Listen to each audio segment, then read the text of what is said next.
विद्यार्थ्यांनो नमस्कार. 9th standard maths 2मधील प्रॅक्टिस सेट 5.3 आपण घेत होतो. बघा, त्यामध्ये 4 क्वेश्चन ऑलरेडी आपले क्लिअर झालेत, ज्यामध्ये आपण स्क्वेअर, रोम्बस, रेक्टँगल याबद्दल बरेच आपण पॉईंट्स क्लिअर केले होते. आज त्याच पॉईंट्सचा यूज करून तुम्हाला क्वेश्चन नंबर 5 सोडवायचा आहे, ज्यामध्ये ट्रू ऑर फॉल्स आहेत. बघा, सगळे क्वाड्रिलॅटरल्स तुम्हाला आता व्यवस्थित कळलेले आहेत. मी डायरेक्टली स्टार्ट करणार आहे true or false. First question, every parallelogram is a rhombus. True or false? Every parallelogram is a rhombus. बघा, पॅरलोग्राम कसा असतो तुमच्या लक्षात आलेत. हा असा सपोज मी एखादी डायग्राम काढली तर याला मी बोलतोय पॅरलोग्राम, ज्याचे अपोजिट साईड्स कॉन्ग्रंट असतात, अपोजिट साईड्स पॅरलल असतात, त्यानंतर अपोजिट अँगल्स कॉन्ग्रंट असतात. ठीक आहे, याला आपण बोलतोय पॅरलोग्राम. आणि रोम्बस म्हणजे काय? तर रोम्बस म्हणजे बघा अशी एक डायग्राम ज्याच्या ऑल साईड्स कॉन्ग्रंट असतात. ओके, त्यानंतर अपोजिट अँगल्स कॉन्ग्रंट असतात. बरोबर. आता बघा, पॅरलोग्राम इज अ रोम्बस असं त्यांनी सांगितलंय. Every parallelogram is a rhombus. True or false? तर हे फॉल्स होईल. का फॉल्स होईल? बिकॉज रोम्बसमध्ये ऑल साइड्स कॉन्ग्रंट असतात, इकडे ऑल साइड्स कॉन्ग्रंट नाही आहेत, only opposite sides are congruent. मग तेच मी इथे रिझन लिहिणार आहे. In the parallelogram opposite sides are congruent. Okay, in the parallelogram opposite sides are congruent, but in rhombus all sides are congruent. बरोबर.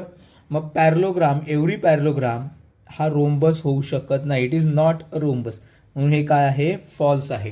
याचं रिझन कळालंय. पॅरलोग्रामच्या अपोजिट साइड्स कॉन्ग्रंट असतात, सर्व बाजू कॉन्ग्रंट झाल्या असत्या तर तो रोम्बस झाला असता, म्हणून हे फॉल्स स्टेटमेंट आहे. सेकंड बघा, every rhombus is a rectangle. आता रोम्बस तुमच्या लक्षात आलं. रोम्बस म्हणजे काय? बघा, अशी एक डायग्राम ज्याच्यामध्ये ऑल साइड्स कॉन्ग्रंट असतात असं आपण बोलतो. म्हणजे if all sides are congruent then it is called as a rhombus. But rectangle म्हणजे काय? तर रेक्टँगलमध्ये अपोजिट साइड्स कॉन्ग्रंट असतात. ठीक आहे, मग ती स्टेटमेंटचा जर यूज केला तर ऑल साइड्स कॉन्ग्रंट म्हणजे अपोजिट साइड्स पण याच्या कॉन्ग्रंट होतील. बट रोम्बस आणि रेक्टँगलमध्ये एक मेजर डिफरन्स आहे. रेक्टँगलचा ईच अँगल इज 90 डिग्री. प्रत्येक अँगल हा 90 डिग्रीचा असतो. रोम्बसमध्ये तसं नाही आहे, लक्षात ठेवा. प्रत्येक अँगल 90 डिग्रीचा असता तर तो रेक्टँगल झाला असता. मग इथे मी लिहिणार in rhombus opposite angles are congruent. बरोबर. But in rectangle each angle is 90 degree. Therefore it is a false statement. Okay, लक्षात येते तुमच्या मी काय सांगतोय? बघा, रोम्बस कसा असतो तर अपोजिट अँगल्स कॉन्ग्रंट असतात. बट आपल्याला रेक्टँगल होण्यासाठी त्याचा प्रत्येक अँगल 90 डिग्रीचा झाला पाहिजे. तसं इथे होत नाहीये, लक्षात घ्या. ठीक आहे, मी पुढच्या क्वेश्चनकडे जातो. बघा, every rectangle is a parallelogram. Every rectangle, मी इथे जर रेक्टँगल काढला, व्यवस्थित असा एक रेक्टँगल काढला तर तुमच्या लक्षात येईल मला काय सांगायचं आहे. त्यांनी प्रश्न काय विचारला आहे? Every rectangle is a parallelogram. होऊ शकतो का? तुम्ही थोडासा विचार केला पाहिजे. Every rectangle is a parallelogram or not. दोघांच्या प्रॉपर्टीज जुळायला पाहिजेत. Rectangle means what? Opposite sides are congruent or opposite sides are parallel. ठीक आहे, एक प्रॉपर्टी जुळवली. रेक्टँगलचा प्रत्येक अँगल हा 90 डिग्रीचा असतो. पण इकडे आपल्याला काय प्रॉपर्टी पाहिजे? अपोजिट अँगल्स कॉन्ग्रंट पाहिजेत. आहेत ना अपोजिट अँगल्स कॉन्ग्रंट? बघा, अपोजिट अँगल 90 डिग्री म्हणजे दोन्ही प्रॉपर्टी जुळत आहेत. तिसरी प्रॉपर्टीचा यूज केला मी, डायगोनल्स आर बायसेक्टिंग, तर इथे सुद्धा डायगोनल्स आर बायसेक्टिंग. याचा अर्थ every rectangle is a parallelogram. It is a true statement. बरोबर, it is a true statement because opposite sides are congruent, opposite sides are congruent or it is parallel each opposite angles are congruent. Okay, म्हणजेच इच rectangle हा parallelogram होऊ शकतो. Okay, म्हणजे हे तुमच्या लक्षात आलंय थोडंसं. त्याच्या पुढचा मी क्वेश्चनकडे जातोय. क्वेश्चन नंबर 4 आणि 5 कडे जाणार आहे मी, त्याच प्रॅक्टिस सेटमधला. बघा, परत एकदा ट्रू अँड फॉल्स मध्येच आपण आहोत अजूनही. मी पुढच्या क्वेश्चनकडे जातोय, व्यवस्थित लक्ष द्या. पुढचा question, every square is a rectangle. बघा, question number 4, every square is rectangle होऊ शकतो का, असा प्रश्न विचारलाय. Every square is a rectangle. बघा, मी इथे स्क्वेअर काढतोय. स्क्वेअरच्या सगळ्या प्रॉपर्टीज तुम्हाला माहिती आहेत. All sides are congruent, each angle is 90 degree, then it is called as a square. Square म्हणजे काय, all sides are congruent. Okay, सर्व बाजू या समान लांबीच्या असतात. Each angle is a 90 degree. आणि रेक्टँगल म्हणजे काय, तर रेक्टँगल म्हणजे opposite sides are congruent, each angle is 90 degree, then it is called as a rectangle. बघा, opposite sides are congruent, each angle is 90 degree. आता असा प्रश्न आहे, प्रत्येक स्क्वेअरला आपण रेक्टँगल बोलू शकतो का, असा साधा सोपा प्रश्न आहे. मी स्क्वेअरचा विचार केला तर स्क्वेअरमध्ये सगळ्या रेक्टँगलच्या प्रॉपर्टीज फॉलो होतात की नाही. बघा, रेक्टँगलच्या डेफिनेशननुसार मी काय बोलणार, तर रेक्टँगलच्या डेफिनेशननुसार opposite sides are congruent, opposite sides are congruent आहेत का, बघा स्क्वेअरमध्ये आहेत. ईच अँगल इज 90 डिग्री आहे. म्हणजेच प्रत्येक स्क्वेअर हा रेक्टँगल होऊ शकतो का, स्क्वेअरमध्ये विचार करायचा आणि स्क्वेअरसाठी या रेक्टँगलच्या प्रॉपर्टीज फॉलो होत आहेत का, तो विचार करायचा. अपोजिट साइड्स कॉन्ग्रंट आहेत, सगळ्या बाजू समान, याचा अर्थ अपोजिट साइड्स पण कॉन्ग्रंट आल्या. ईच अँगल 90 डिग्री आला, therefore it is a true statement. Okay, म्हणजे ही काय आहे, ट्रू स्टेटमेंट. प्रत्येक स्क्वेअर हा रेक्टँगल हा असतोच. पुढे, every square is a rhombus. Every square is a rhombus. प्रत्येक स्क्वेअर हा रोम्बस होऊ शकतो का, तोही प्रश्न आहे, तुम्हाला सोडवता आला पाहिजे. मी बघा इथे स्क्वेअर काढतोय आणि स्क्वेअरसाठी विचार करताना त्याने सगळ्या रोम्बसच्या प्रॉपर्टी तो फॉलो करतोय का, हे मी विचार करणार. मी इथे एक स्क्वेअर काढलाय, रोम्बस असा काढतोय मी इकडे. सेम बघा, एक रोम्बस काढला इकडे असा, ठीक आहे. स्क्वेअर काढला, रोम्बस काढला. रोम्बसची डेफिनेशन काय आहे, तर रोम्बसची definition all sides are congruent. याच्या ऑल साइड्स कॉन्ग्रंट आहेत. Okay, opposite angles are congruent. Opposite angle याचा प्रत्येक अँगल 90 डिग्रीचा असतो, म्हणजेच अपोजिट अँगल्स आर कॉन्ग्रंट. बरोबर. Diagonals are bisecting each other. Same, diagonals are perpendicular bisector of each other. इथे सुद्धा diagonals are perpendicular bisector of each other. याचा अर्थ every square is a rhombus. It is a true statement. Okay, त्यानंतर पुढे मी जातोय. All, याचं reason लिहायचं असेल तर all sides are congruent. All sides are congruent, सर्व बाजू समान असतात. अपोजिट अँगल्स आर कॉन्ग्रंट, ती सुद्धा प्रॉपर्टी फॉलो होते. म्हणजेच each and every square is a rhombus. आणि लास्ट आहे, लास्ट क्वेश्चन त्यातला बाकी आहे, तोही मी घेऊन टाकणार आहे.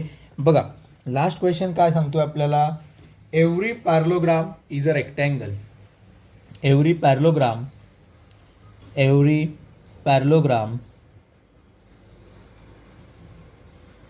इज रेक्टँगल आहे का, चेक करू आपण. पॅरलोग्राम असा आहे, ओके. आता आणि रेक्टँगल हा असा आहे. मेजर डिफरन्स आहे दोघांमध्ये, पॅरलोग्राम आणि रोम्बस रेक्टँगलमध्ये. रेक्टँगलचा each angle 90 degree, opposite sides congruent आहेत इथे, याच्या पण अपोजिट साइड्स कॉन्ग्रंट आहेत.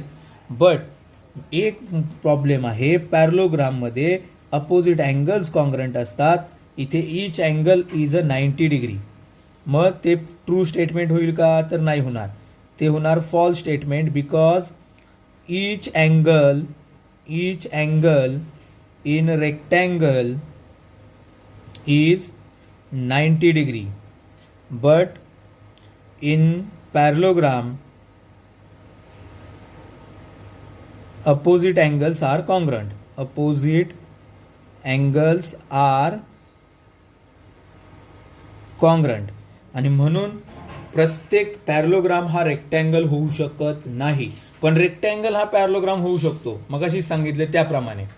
ओके, आता हे सगळं तुमच्या प्रॉपर्टीज लक्षात आल्यानंतर 4 मेजर क्वाड्रिलॅटरल्स आपण शिकलो. ते 4 मेजर क्वाड्रिलॅटरल होते parallelogram, rhombus, square, parallelogram, rhombus, square and rectangle असे 4 महत्वाचे आपण क्वाड्रिलॅटरल शिकलोय. 5व्या क्वाड्रिलॅटरल ऑलरेडी तुम्हाला शिकवलाय, परत एकदा मी तो सांगणार आणि त्यावरची मग क्वेश्चन्स आपण स्टार्ट करू प्रॅक्टिस सेट 5.4 मध्ये. त्या अगोदर बघा आपण शिकणार आहोत आता ट्रॅपेझियम. ठीक आहे, ट्रॅपेझियमच्या प्रॉपर्टीज तुम्हाला कळायला पाहिजेत. ट्रॅपेझियम मीन्स व्हॉट, कुठल्या प्रकारच्या क्वाड्रिलॅटरलला आपण ट्रॅपेझियम बोलणार हे सगळं तुम्हाला कळायला पाहिजे. चला बघा, if one pair of side is parallel, then it is called as a parallelogram. It is called as a trapezium. म्हणजे कसं बघा, if in the quadrilateral only one pair of the opposite side is parallel, याचा अर्थ मी अशा suppose 2 sides काढल्या ज्या एकमेकांना parallel आहेत आणि त्या जर अशा जोडल्या, तर हे जोडल्यानंतर जो क्वाड्रिलॅटरल इथे तयार झालाय त्या क्वाड्रिलॅटरलला आपण बोलणार आहोत ट्रॅपेझियम. परत एकदा बघा, only one pair of opposite side is parallel, म्हणजे ही जी साइड मी लिहितोय ना ABCD, त्यामध्ये AB is parallel to DC असं जर असेल तर या प्रकारच्या क्वाड्रिलॅटरलला आपण बोलतोय trapezium. Only one pair of side is parallel to each other, then it is called as a trapezium. ठीक आहे. सेकंड प्रॉपर्टी बघा, in the figure only one pair is parallel SR, suppose AB is parallel to DC असं जर असेल तर मग मी लिहिणार आहे बघा, ॲडजेसंट अँगल तिथे होणार. कुठले ॲडजेसंट अँगल तिथे होत आहेत तर तेही तुम्हाला कळालं पाहिजे. असं जेव्हा आपण लिहितोय तेव्हा angle A plus angle D या दोघांची बेरीज केली तर ती होणार 180 degree. Angle B plus angle C जर मी केला तर तो होणार 180 डिग्री. याचा अर्थ ॲडजेसंट अँगल आर सप्लिमेंटरी. पण कुठले ॲडजेसंट अँगल सप्लिमेंटरी झाले तर A आणि D, B आणि C. ओके, अशा प्रकारच्या क्वाड्रिलॅटरलला आपण बोलतोय ट्रॅपेझियम. या दोघांची बेरीज 180 डिग्री येणार, या दोघांची बेरीज 180 डिग्री येणार. हा पहिला प्रॉपर्टी कळाली तुम्हाला ट्रॅपेझियममध्ये. त्याच्यानंतर मी पुढे जाणार आहे. जर सपोज मी एखादी मीडियन लाईन इथे काढली, बघा इथे एक मीडियन लाईन मी जर अशी ड्रॉ केली, म्हणजे suppose P is a median of AD and B is the mid point, Q is the mid point of BC असं जर असेल तर मला या PQ ची लांबी शोधताना PQ is half of AB plus CD. ही एक महत्वाची प्रॉपर्टी आहे बघा. If P is the mid point of AD, P is mid point of AD and Q is mid point of BC असं जर असेल तर PQ ची लांबी मला शोधताना it is half of sum of parallel side. PQ is equals to half of sum of the parallel side. Parallel साइडची बेरीज करून त्यांना जर 2 ने डिवाइड केलं तर मला मिळणार आहे PQ ची लेंथ. ओके, ही प्रॉपर्टी तुम्हाला कळाली असेल. पुढे मी जातोय आयसोसलेस ट्रॅपेझियमकडे जातोय. तोही ट्रॅपेझियम तुम्हाला कळाला पाहिजे. ते सगळं कळाल्यानंतरच तुम्हाला 5.4 सोडवता येईल प्रॅक्टिस सेट. चला बघा, आयसोसलेस ट्रॅपेझियम त्याची एक प्रॉपर्टी तुम्हाला कळायला पाहिजे. आयसोसलेस ट्रॅपेझियम याचा अर्थ काय ते मी तुम्हाला सांगतो. चला बघा, one pair of opposite side is parallel, तो तर प्रॉपर्टी आहेच. बघा, या 2 साइड्स एकमेकाला पॅरलल आहेत आणि उरलेल्या 2 साइड्स या कॉन्ग्रंट असतील. या उरलेल्या 2 साइड्स या समान लांबीच्या आहेत आणि ए बी सी डी, त्यामध्ये ए बी इज पॅरलल, बघा A B is parallel to C D and A D is congruent to B C, असं जर असेल तर या प्रकारच्या क्वाड्रिलॅटरलला मी बोलतोय आयसोसलेस ट्रॅपिझियम. मग आयसोसलेस ट्रॅपिझियममध्ये आपल्याला काय समजतं, तर if A D is parallel to B C असं जर असेल तर angle D is congruent to angle C. हा अँगल आणि हा अँगल या दोघांचंही माप हे नेहमी सेम असणार. कधी, आयसोसलेस ट्रॅपिझियममध्ये जर ही साईड कॉन्ग्रंट असेल तर. मी त्याचे डायगोनल्स काढतोय.